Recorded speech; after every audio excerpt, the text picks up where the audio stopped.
Sometimes you run into a person who says something so wild and out of left field that you're left completely stun-locked. You take a second to compose yourself. You prepare to reply, but before you can, they just keep going. Is it even worth replying? Are they gonna see reason? Is this a repeat of that one time 16-year-old Alphino thought it was a brilliant idea to form a private militia? I've definitely had a couple of experiences just like that in Final Fantasy XIV in the past, and when I saw this tweet recently from a fellow 14 content creator garnering a lot of traction, I knew the replies and quote tweets were going to be a good one. So today, we'll be looking through some of the highlights. Join me on this journey to witness some of the most insane XIV interactions I've ever seen. But just make sure that if you're coming on Blue Mage, you obtained both verbal and written consent before stealing a mimicry from an innocent, unsuspecting player, you criminal. There was a time that we queued into Smileton for the first time, and we were both wearing maid dresses. She was a Hrothgar, and I was a male Viera. And our random white mage threw a tantrum over it and said people like us were ruining Final Fantasy XIV. Okay, this one is wild. I'm gonna be completely honest with you. When I queue into a dungeon to get my expert roulette done, I barely even register the 3 other people as players. I don't check party chat. I don't look at their characters or glamours.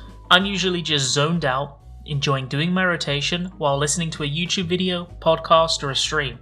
They're all zeros and ones to me, basically. I can't even imagine being so bothered by what the other 3 gamers are wearing that I can't help but explode in a salty, bigoted comment. Maybe he'd prefer it if you were wearing this.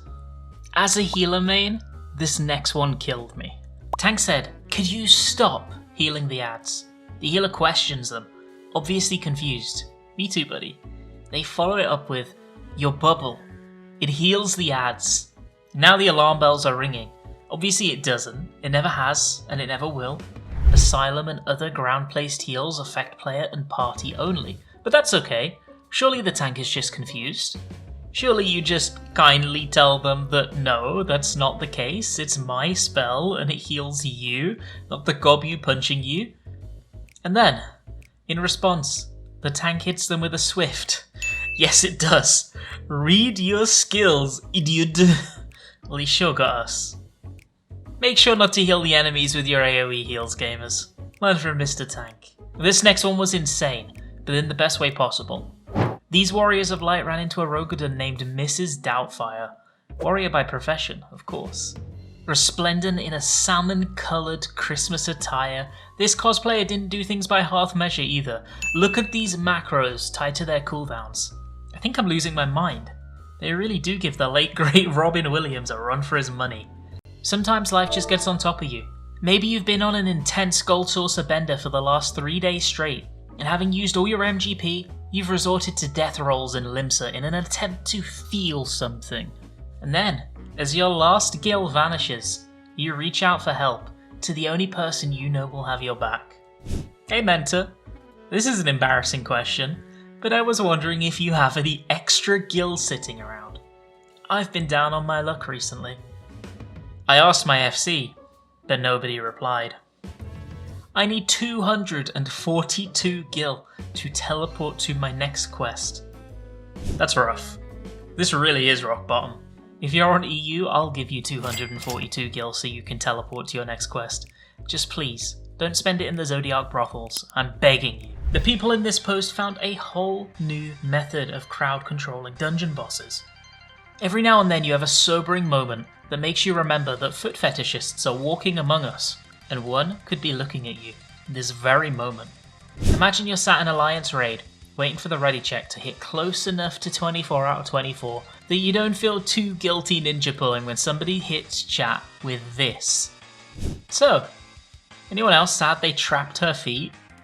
What could he mean by this? What is blood cooking? Azima. She had sandals originally, and they put shoes on her. I actually didn't know that. If that's true, that's kind of hilarious. Is this the moment we'll remember in history where censorship truly went too far? Free her feet!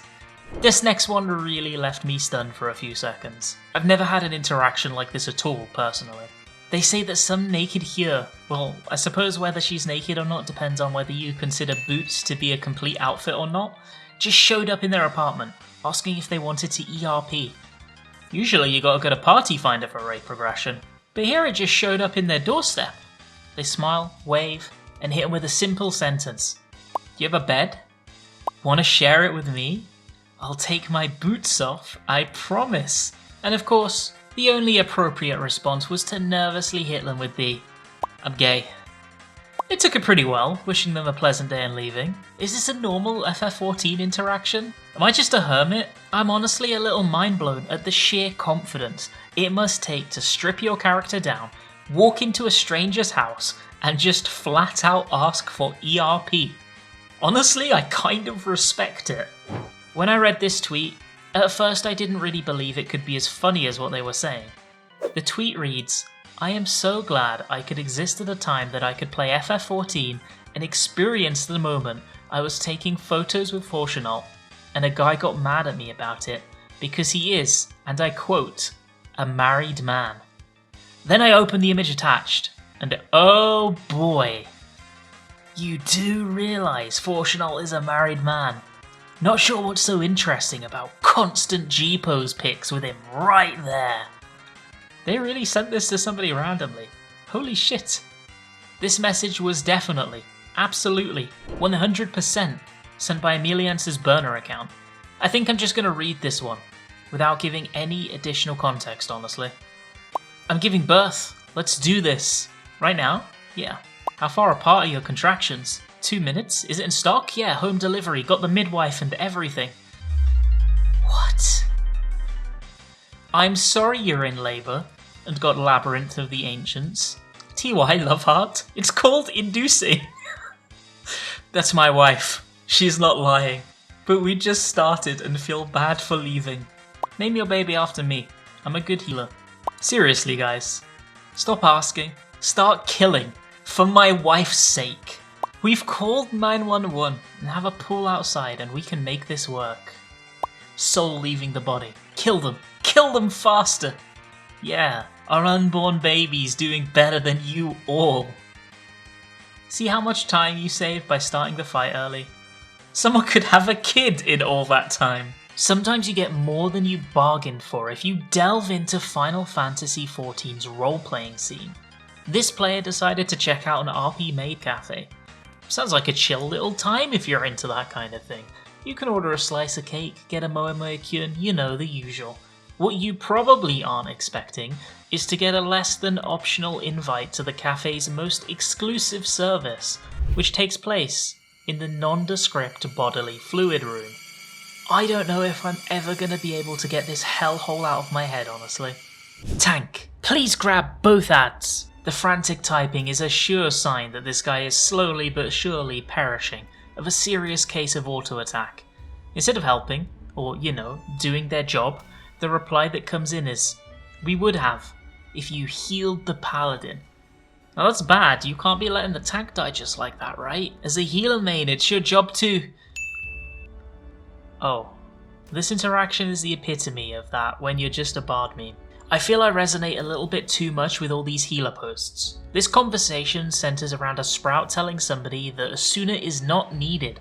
I removed it from my hotbars. They then tell them that it very much is needed occasionally. And then the sprout replies by telling them that no, they're wrong, because they were a healer main in World of Warcraft. So I can kind of agree with this guy, he sounds like he knows what he's talking about. After all, he was a healer main in World of Warcraft. Similarly, I refuse to eat less than 3 food at a time, because I've played Valheim. I refuse to use Dragon Kick on Monk because, hello, it's the punching job, duh. And I refuse to use guns as a machinist because I've decided they're not canon in my head. In this next post, sometimes the Black Mage Blizzard only rotation just isn't enough if you truly want to challenge yourself. Doing Seat of Sacrifice Extreme, and I notice here the Black Mage never using ley lines. We kept wiping because of Enrage. I asked them if they could use ley lines and they said ley lines are a crutch.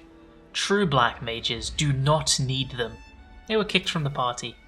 You can tell this Black Mage plays crit and not spell speed because spell speed is a crutch. In fact, no, crit is a crutch. Melds are a crutch. Food and potions are also a crutch. He plays Final Fantasy XIV the way it was intended, with no buffs, no Enochian, and a dream. Okay, I have a piece of genuine advice to give after this next one, because I too have personally seen this wild take be given very recently. Spofy's tweet says, "That time I was tanking Stone Vigil and the healer died on the final boss early on, but we had a summoner in party so I kept going. After watching them continue to attack I said, 'Hey, can you res the healer?' And they said, 'No, I'm a DPS. I refuse to have res on my hotbar.' If you happen to be a caster player, you have a responsibility to be willing to res. You won't always be the first in line to actually use it, it's situational, but being unwilling to do it at all is a sign of outright bad gameplay. I'm sorry, there's no way around it. In prog settings, when things aren't going smoothly, the casters should take the pressure off the healers by resing. And in this situation, when the healer is in the grave, it's your job to get them back out. Please don't be a selfish caster, nobody thinks you're cool. I don't really have much context or input on this one. I just think it's funny. This tell is certainly an interesting one. Let me just read it out for you real quick. No matter how poor a tank, a healer should know their place serving. There are consequences for healers who mouth off like that. I don't know what 50 Shades of Grey, Fisher-Price, BDSM fantasy this guy is living in, but we're in the real world. You should know that the real Chad is the healer that has full control over who lives and dies. Tanks, optional. Sorry man, I hate to break it to you. This is Green Job Icon world, you're just living in it. Thank you so much for watching, friends. I know this is a little bit different to the kind of video I usually make. Hopefully something like this is okay occasionally as well. I'll be back next week with another video, so as always please, have a fantastic rest of your day.